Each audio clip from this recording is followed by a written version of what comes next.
ఆంధ్రప్రభ ఛానల్కు స్వాగతం. ప్రస్తుతం మనతో పాటు ఎక్స్ హోమ్ మినిస్టర్ అయినటువంటి మైసూరు రెడ్డి గారు ఉన్నారు. నమస్తే సార్. నమస్తే.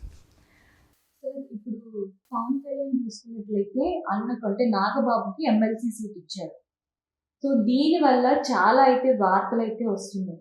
అంటే ఎలక్షన్స్ టైంలో పవన్ అన్నది ఏంటంటే కుటుంబ రాజకీయాలకి నేను మద్దతు పలుకును, నేను సింగిల్గా వచ్చాను కాబట్టి మా ఫ్యామిలీలో ఎవరిని నేను సపోర్ట్ చేయను, నేను ప్రజల పక్షాన్ని ఉంటానని చెప్పేసి చెప్పాడు.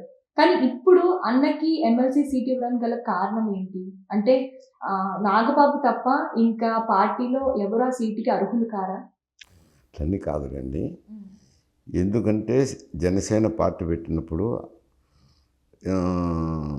ఈయన సినిమాలు కూడా కొంత సినిమా వ్యాపకం కూడా ఉన్నాయి. ఇక్కడేమో జనసేన పార్టీ పెట్టారు, ఇంకా కొన్ని సినిమాలు కంటిన్యూ అయ్యాయి. మధ్యలో వెంటనే రాలేరు కదా. ఇతర రాజకీయ నాయకుల మాదిరి సినిమా హీరోలు రాజకీయాల్లోకి వచ్చినప్పుడు మిగిలిన పని పూర్తి చేయాల్సింది ఉంటుంది. పూర్తి చేసేటప్పుడు ఇక్కడ నాగబాబు గారు పార్టీని నడపడంలో కీలక పాత్ర అనేదానికంటే కీలక పాత్ర పోషించారు. పార్టీని సంస్థాగతంగా బలోపేతం చేయడం అయితేనేమి, పార్టీ కార్యక్రమాలు చేసేదానికి హెడ్ ఆఫీసర్ అంతా ఆయనే చూసుకుంటూ ఉండేవారు.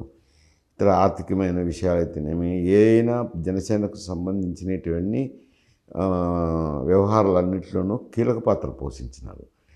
కీలక పాత్ర పోషించినప్పుడు ఆయనకు గౌరవం కల్పించడం ఎవరూ తప్పులు పట్టలేరులేండి. ఎందుకంటే కుటుంబంలో ఇద్దరా అనేదానికి కూడా అవకాశం లేదు. ఎందుకంటే జనసేన వాళ్ళు నాగబాబు యొక్క కీలక పాత్ర గురించి వాళ్ళందరికీ తెలుసు కాబట్టి జనసేన నాయకులు ఏమన్నారు, సరేలే ఆయనకు ఎమ్మెల్సీ ఇచ్చే తప్పేముందిలే అనే కాడికి సర్దుకుపోతారు.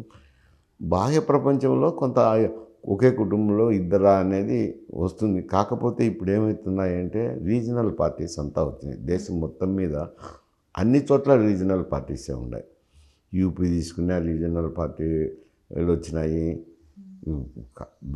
బీజేపీ బలంగా ఉండినా కానీ అక్కడ కూడా ములాయం సింగ్ పార్టీ బలంగానే ఉంది కదా, ఆపోజిట్గా. ఇక్కడ లాలూ ప్రసాద్ యాదవ్ బీహార్లో అయితేనేమి, ఇక్కడ డిఎంకే అయితేనేమి, ఈడ ఆంధ్రప్రదేశ్ చూసుకుంటే రెండు రీజనల్ పార్టీసే, తెలుగుదేశం కానీ వైఎస్ఆర్సీపీ కానీ. ఇక్కడ కూడా బీజేపీ కాంగ్రెస్ ఉండినా బీఆర్ఎస్ అనేది రీజనల్ పార్టీ. ప్రతి చోట రీజనల్ పార్టీసు ప్రతి రాష్ట్రంలోనూ వచ్చినాయి. ఈ రీజనల్ పార్టీస్ అంతానే ఏమవుతుంది అంటే కుటుంబమే ప్రధాన పాత్ర పోషిస్తుంటారు. రీజనల్ పార్టీలో అన్ని రీజనల్ పార్టీలోనూ కుటుంబం ఉంది ప్రధాన పాత్రగా ఉంటుంది. కుటుంబంలో ఉన్న సభ్యులందరూ కూడా మద్దతు పలుకుతేనే అతని పార్టీ కొంచెం విజయవంతమవుతుంది. లేకపోతే వాళ్ళ విభేదాలు ఉంటే పార్టీకి నష్టం జరుగుతుంది రీజనల్ పార్టీస్లో. అందుకని అక్కడ కూడా కుటుంబం అంతా నాగబాబు చేయటమే కాకుండా మళ్ళీ ఇప్పుడు ఇటీవల కాలంలో చిరంజీవి కూడా పవన్ కళ్యాణ్ ఏమి అనటం లేదు, విమర్శించటం లేదు. ఆయన పార్టీలో లేడు, పార్టీలో లేకపోయినా కానీ చేసుకుంటున్నారు, చేసుకొని లేని ఆయన కూడా మాట్లాడడం లేదు. అందువల్ల ఒకరికి ఇచ్చిన దానివల్ల పెద్ద ఏదో అప్పుడు అని ఉండొచ్చు, కుటుంబంలో నుంచి ఎవరు రారు అని ఉండొచ్చు. రాజకీయాల్లో సహజంగా కొన్ని మార్పులు చేర్పులు అనేది సహజంగా జరుగుతుంటాయి కాబట్టి అందులో భాగంగానే ఒక ఎమ్మెల్సీ పదవి ఆయనకి ఇచ్చారు. ఎవరు లేరంటే ఉంటారు, ఉండినప్పుడు ఆయన కీలక బాధ్యతలు నిర్వహించినారు కాబట్టి ఆయనకి ఇచ్చినారు. థ్యాంక్ యూ సార్, చాలా చక్కగా వివరించారు.